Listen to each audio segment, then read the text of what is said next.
քննարկում ենք հարց համար 14-ը ակադեմիական քաղաքի արվեստների կլաստերի ձևավորման համար խորհրդատվական ծառայություն ձեռք բերելու մասին հարցազեկուցող կրթության, գիտության, մշակույթի և սպորտի նախարար Ժաննա Անդրեասյան։ Համեցեք Տիկին Անդրեասյան։ Շնորհակալություն, մեծարգո վարչապետ, հարգելի գործընկերներ, կառավարության նիստում ներկայացված է երկու հարց, որոնք վերաբերում են ակադեմիական քաղաքի արվեստների կլաստերի ձևավորման համար անհրաժեշտ բովանդակային աշխատանքներին, եւ այս երկու հարցով էլ մենք համագործակցություն ենք հաստատում այս ոլորտում ամենահեղինակավոր բուհերի հետ, որոնք աջակցելու են արվեստների կլաստերի հայեցակարգի ձևավորման հարցում, ինչպես նաեւ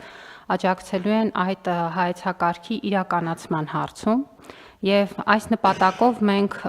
երկու բուհերի հետ ենք բանակցել եւ այսօրվա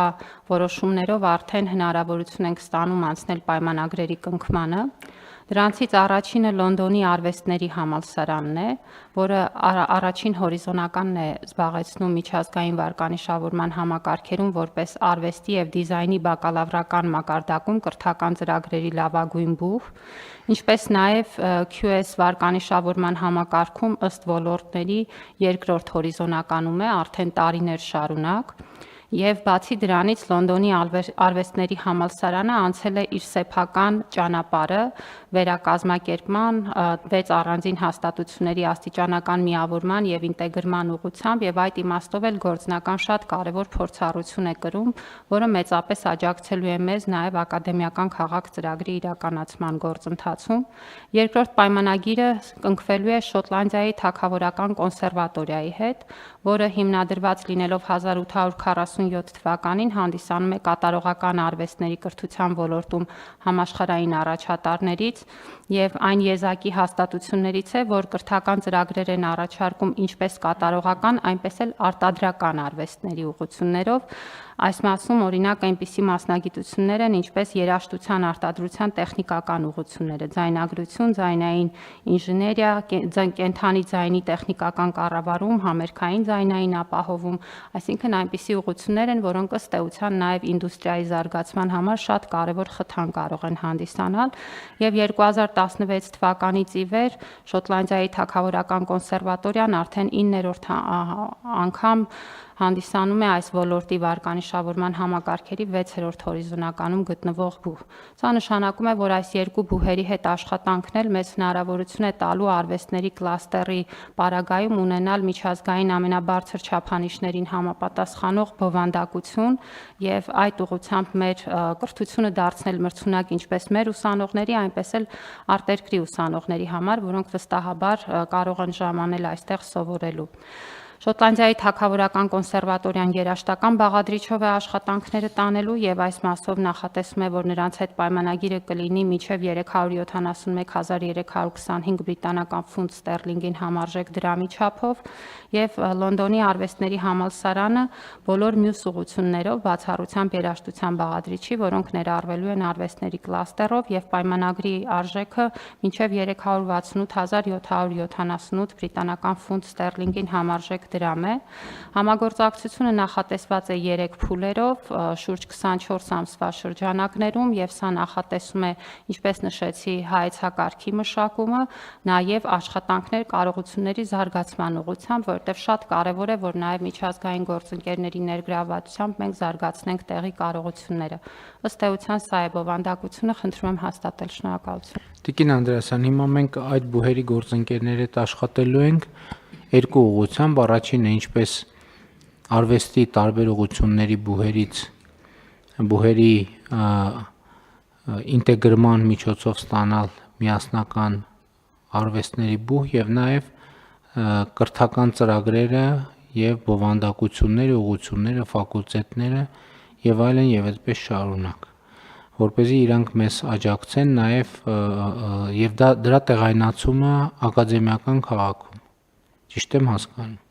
Այո, պարոն վարչապետ, ամբողջությամբ ճիշտ եք հասկանում, այսինքն մենք թե ամբողջ կրթական բովանդակությունն ենք վերանայում եւ այստեղ ես պատահական չի, որ մի քանի մասնագիտություններ օրինակ թվարկեցի, դա նշանակում է, որ արվեստների կլաստերը կառաջարկի նաեւ կրթական այնպիսի ծառայություններ, որոնք այսօր մեր համակարգը ուղղակի չի առաջարկում, բայց որը արվեստային ժամանակակից կրթության շատ կարեւոր բաղադրիչ է եւ բացի դրանից բնականաբար ամբողջ այս կազմակերպական կառուցվածքը պետք է գծվի եւ պարզ դառնա, թե ինչպես պետք է աշխատի կլաստերը որպես մեկ համակարգ։ Այս բոլոր ուղղություններով բնականաբար միասին աշխատելու ենք, ընդ որում պիտի հիշեցնեմ, որ մենք արդեն իսկ ունենք միջազգային հեղինակավոր գործընկերներ կրթական կլաստերի ուղղությամբ, Լոնդոնի համալսարանական քոլեջի կրթության ինստիտուտի հետ պայմանագիրը ընթացքում է եւ այս օրերին էլ նրանք այստեղ են եւ աշխատանքները շարունակվում են, ու սա մեզ մոտ թե մանկավարժական կրթության, թե կրթության ոլորտի մասնագիտությունների վերափոխման ու այստեղ էլ նոր մասնագիտությունների կարիք կա, որոնք ակնհայտորեն նաև կրթության ոլորտի բարեփոխումների տրամաբանությունը պիտի ամբողջացնեն, աշխատանքները գնում են, պետք է հիշեցնեմ նաև, որ Մյունխենի տեխնիկական համալսարանի հետ էլ տեխնոլոգիական կլաստերի ուղղությամբ էինք աշխատում եւ այստեղ արդեն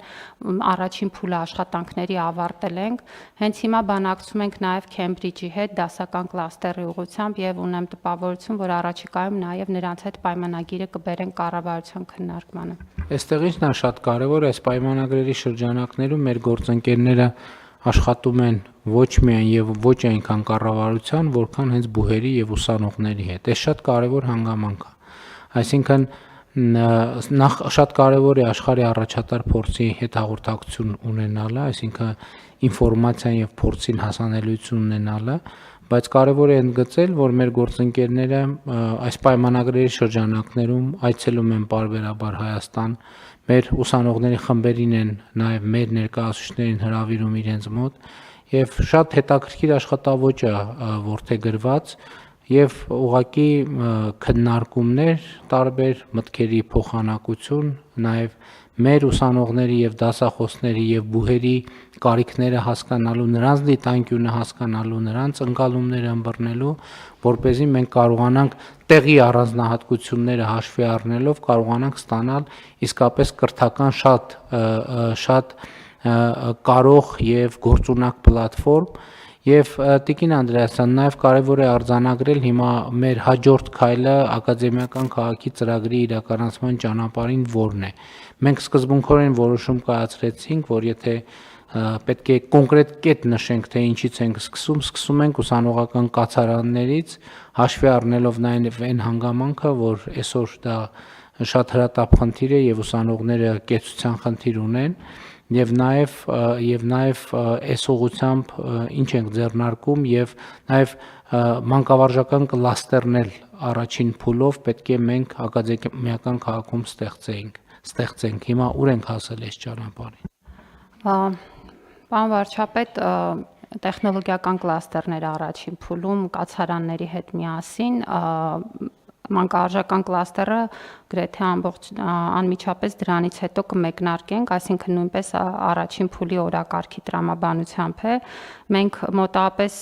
2 նիստ առաջ հաստատեցինք ակադեմիական քաղաքի զարգացման լրամշակված հայեցակարգը, որը ամբողջությամբ հիմնվում է արդեն մինչև այս կատարված աշխատանքների վրա եւ շատ հստակ նկարագրում է նաեւ ծրագրի իրականացման փուլերը։ Ինչպես դուք նշեցիք, դրանք առաջին կառուցման փուլում ներառում են ուսանողական կացարաններ,